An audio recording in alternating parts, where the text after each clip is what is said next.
What is up, you guys? Thanks for joining me on Talks with T podcast. I am your host, Tiara B. Make sure you guys like and follow me on YouTube. Also, make sure you guys share this podcast. On this episode, we'll be talking about how low staffing has affected daycare centers. My guest is Miss Athena, who is a director of a daycare for 19 years. And you guys, take a listen to this interview. Thank you so much for joining me on this podcast today. No problem. I've been I've been dealing with the issue of low staffing and different businesses, and today I wanted to talk to you because as a director of a daycare, I know that daycares are also an establishment, and daycare programs, period, are an establishment that has been getting greatly affected by low staffing, especially since COVID. Question was, how long have you been a director of a daycare? 19 years. And in 19 years, have you ever experienced low staffing to this level?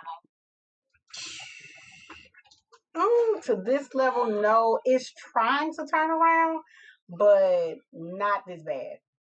Not this bad at all.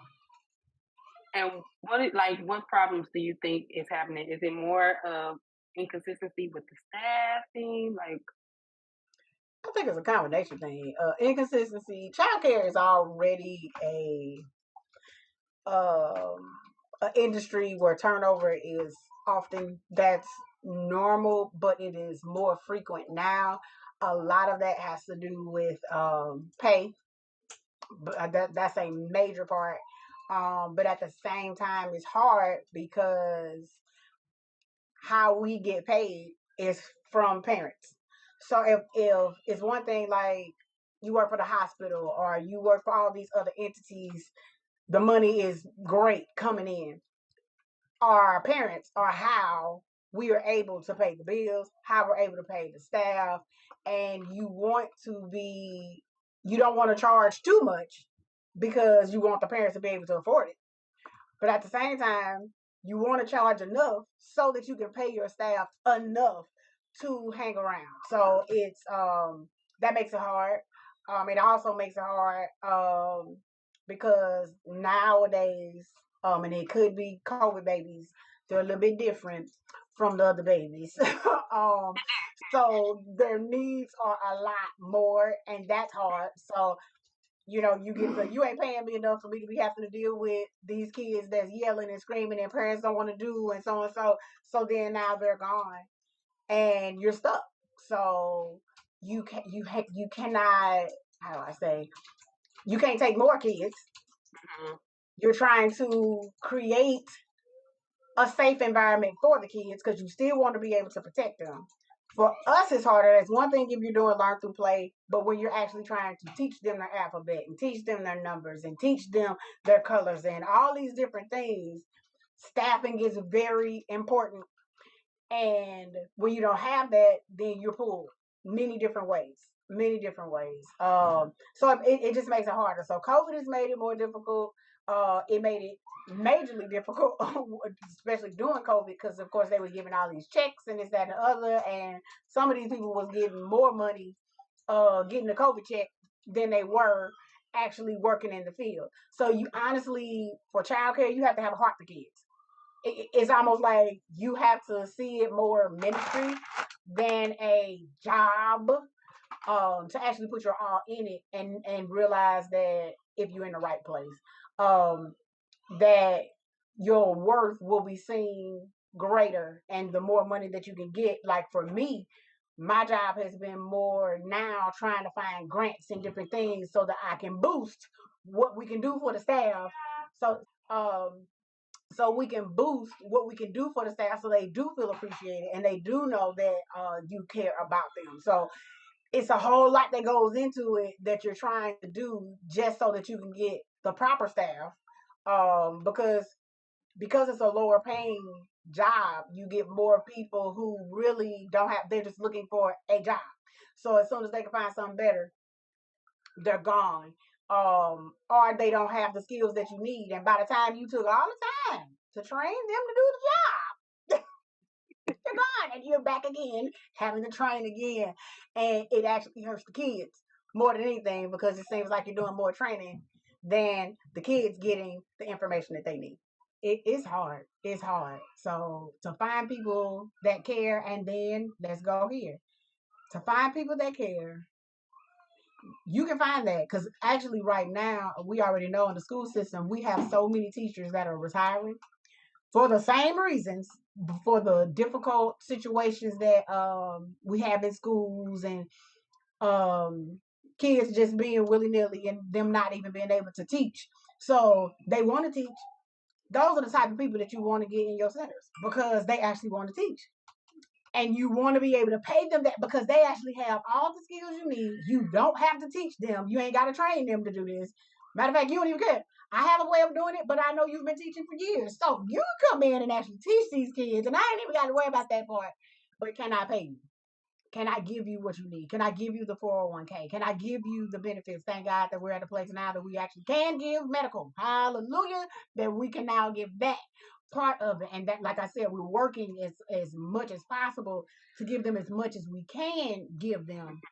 But yeah, it's very difficult to find quality help for a lesser amount because they do deserve more. That is starting to pay a little more than what they were paying before. But even in that, if they have another job, as soon as they get another job, state assistance cuts them off immediately. It doesn't give them enough time to even budget their money out or anything. And that's one of my major issues when it comes to state, because it's like, at least give them 6 months. Give them some time. Like, it takes a minute to establish yourself before you cut these people off and you just leave them willy-nilly. And it's like you're keeping them on the system. I've had so many parents that find jobs and then they get their first 2 checks or whatever, they're cut off assistant, and they will literally quit the job because they're like, well, I can't do this because they cut my assistants. Now I can't afford to do childcare on my own. They're not giving me the food stamps or this, that, and the other. So it's better for me to find a lower paying job. So it's just like a vicious cycle of us all trying to work together. And then you have the other part of inflation. So now the eggs cost more, the gas costs more, everything is costing more, but you're not giving them more money. Like this vicious cycle of, okay, well, here we are. Oh, so and so quit. Okay, so now I can't go to the office and do the paperwork that I need to do because now I got to come out here because now I need you to not go be that teacher. So now I'm going to cook. And then, oh, I got to be the van driver. And I have to be this, that, and the other. And so we're doing this vicious cycle of this turnover. And parents are still calling, needing care. And it's like, I'm sorry, we have a waiting list. Hopefully, we'll be able to take you soon. So it's a vicious cycle. Right now, shockingly, we do have a decent amount of staff, but we don't know how long that's going to last. Wow. And you talked about the waiting list.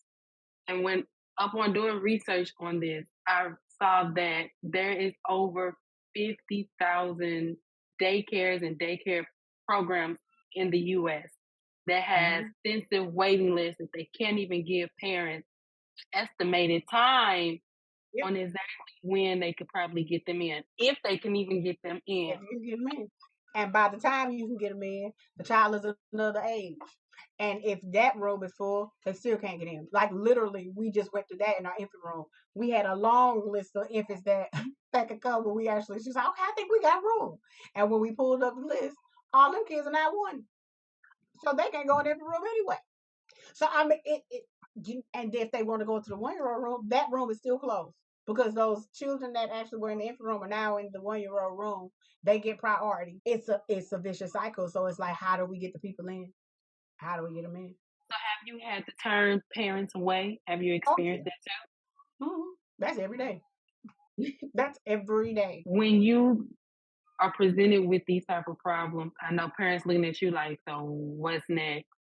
Because they need their kids in daycare so they can go to work, so they can make money, so they can pay for daycare. What's your best answer, like your solution for them?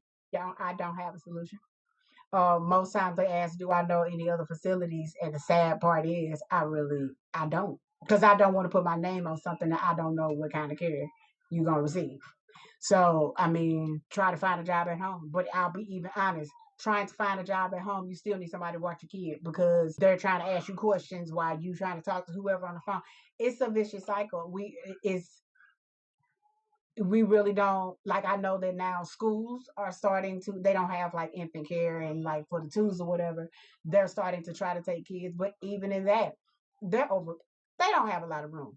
So Right. it's we're just all sitting here like, okay, we're having a problem. What are we gonna do? And I almost wish that it got to the point that, I mean, and I hate to put the government in it because once you get them involved, the stipulations with stuff can get great. But at the same time, it's almost like you would wish that the government would just pay for childcare for everybody, and you take care of that, then whatever your pay rate is or whatever can be enough, hopefully, to sustain the staff, that we can get the proper teachers and all these different things in here so the parents don't have to worry about it. Almost like how Canada, when it comes to their health care, they don't pay for health care. Everybody has health care. It's almost like we need something like that, like where, look, you know, they need somewhere for these kids to go so that they can make a living, so that we can keep the economy going. Why don't you just take over this so that they don't have to worry about this? Is one bill, they ain't got to worry. Make it where it's a part of taxes, that is something that you can deal with adding to taxes or something for people who have children, and if they utilize the service, or if they don't have to utilize it, that they get a tax break back at the end of the year, so that we don't have to do this, and we don't have to just have anybody come Mhm. in to watch these kids. Mhm. That would be the best way. Now I doubt very seriously this will happen, but it would be great if they would take over that for these parents, because it would take a load off of us, because we can actually get in the help that we need, and then people will stay around. So, how do we as the community come together? Like, what do you think we need to do to bring awareness to our government system that it would be very helpful if you could just pay for daycare assistance? Phone calls, main thing. Phone calls, letters. Keep sending letters. Making phone calls, because ultimately, the squeaky wheel gets the oil. You ain't saying nothing, you get nothing. The more you keep talking about, hello, we need help, this is not working. Um, and I think part of the way things are kind of falling apart is helping, because this impacts them too. Because some of your employees don't have anybody to watch their kids, so they can't come to work. Or you keep hearing kids in the background, and you're realizing that, hey, we don't have anybody to do these things, are helping in that way. But for us personally, if we start writing letters, if we start to uh, make sure we're at the town hall meetings and all of these different things, hopefully that will help us, where they will see how important this is, because parents have to work. It's not like back in the day where everybody works on farms and different stuff, and you teach the kids that way, and we don't have a school system. All these different, that ain't what life is. Everybody out here working, and somebody got to watch these kids. You want quality care for kids? We need more money to be able to give them quality care, so we can get quality staff to be able to give the kids the love that they need. Well, I appreciate you talking to me about this. I really do appreciate the fact that you bringing awareness to it just by having this conversation. And hopefully, by the time people hear this, they'll be, putting more action in to making sure that, we bring awareness to this, because this is a huge problem globally. Yes, it is. Oh my God, you guys, was that not a good interview? And like I said, this is an issue that is affecting everyone globally. Thank you to my guest, Miss Athena, for helping me bring awareness to this topic and issue. And you guys make sure that you like and you comment and share this podcast. And once again, I am your host, Tiara B, and this is Talks with T podcast. Till next time, y'all. Peace.